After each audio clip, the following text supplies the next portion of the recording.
You gotta wonder sometimes, is lasting love even possible anymore?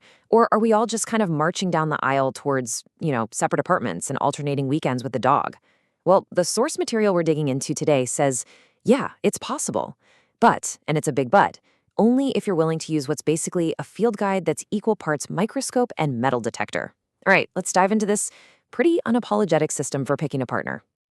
Okay, so right out of the gate, the source material makes one thing crystal clear. This is not your well meaning auntie's advice.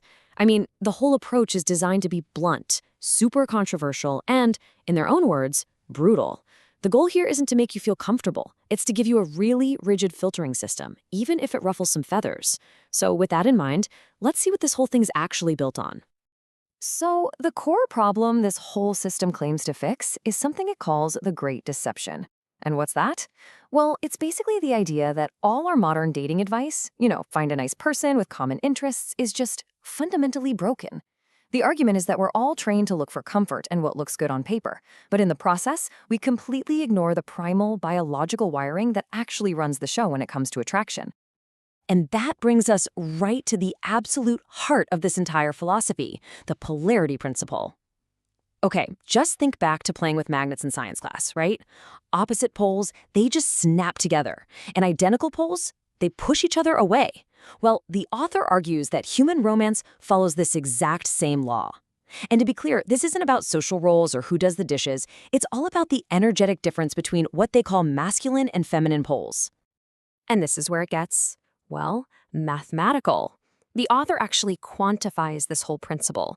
So imagine a scale from 0 for pure femininity to 10 for pure masculinity.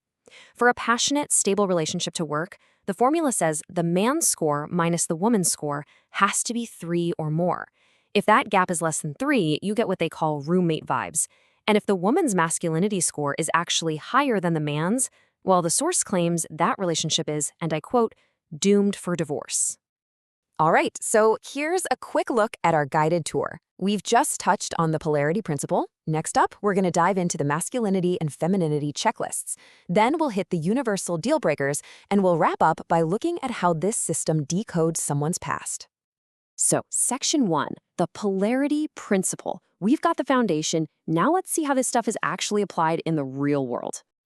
Okay, let's get practical. Section 2, the masculinity checklist.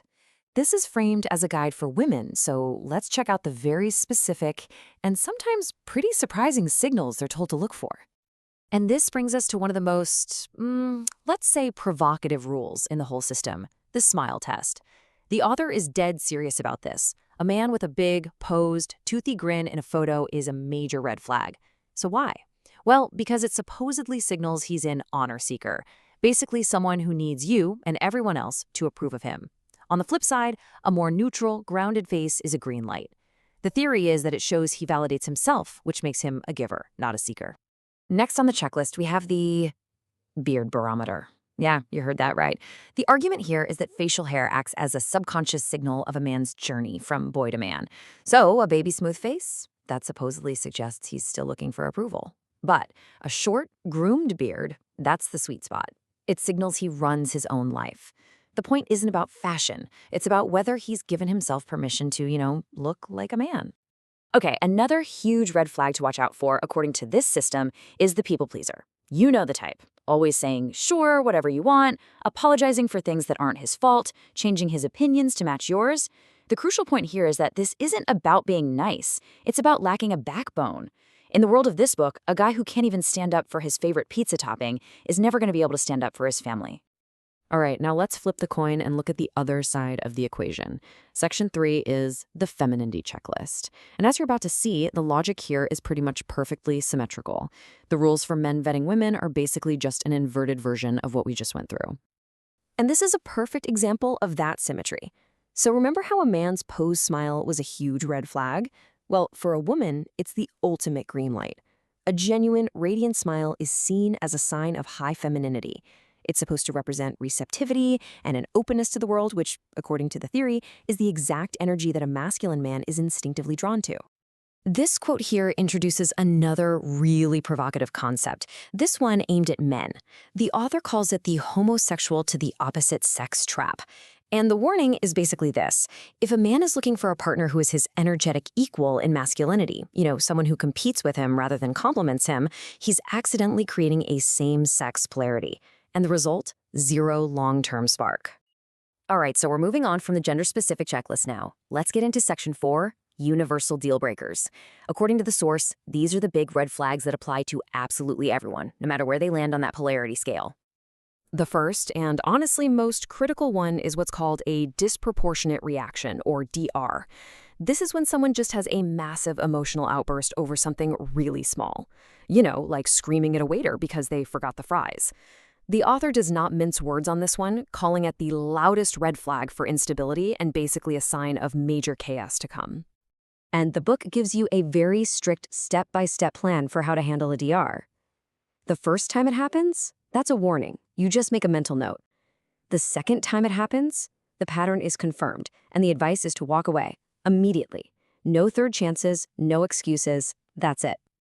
Next up is fear of abandonment, or FOA. We're talking about things like rapid-fire texting when you're busy, panicking if plans change just a little bit, or a constant draining need for reassurance. The conclusion here is pretty stark. This isn't cute. These aren't just signs of affection. They're seen as markers of a really deep-seated dependency, which means that person just isn't emotionally ready for a stable marriage. All right, this next one is called the looks mandate, and it's very simple and very direct.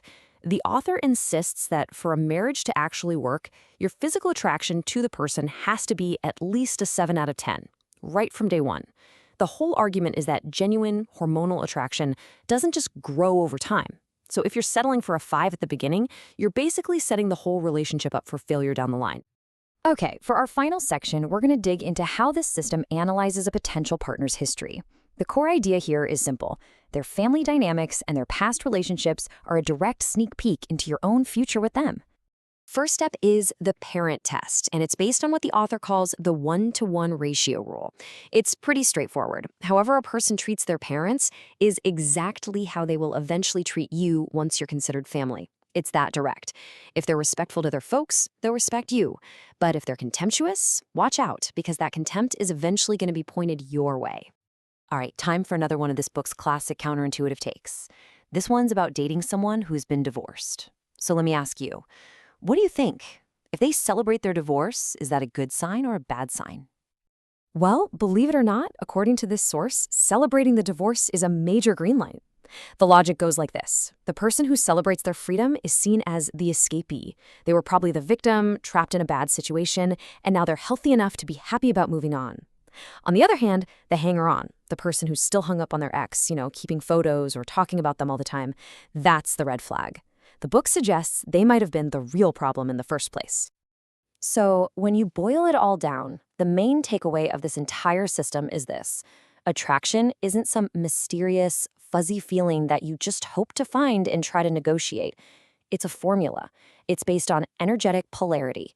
And by following this super rigid, systematic process of observing and filtering, the author argues you can pretty much avoid divorce by simply not choosing the wrong person to begin with. And that leaves us with one final big question. We use data and algorithms for pretty much everything these days, right? From our money to our workouts. So is a system like this, a brutal, unapologetic, and really rigid formula, the logical next step for finding love? Is this the future of finding a lifelong partner? It's definitely something to think about.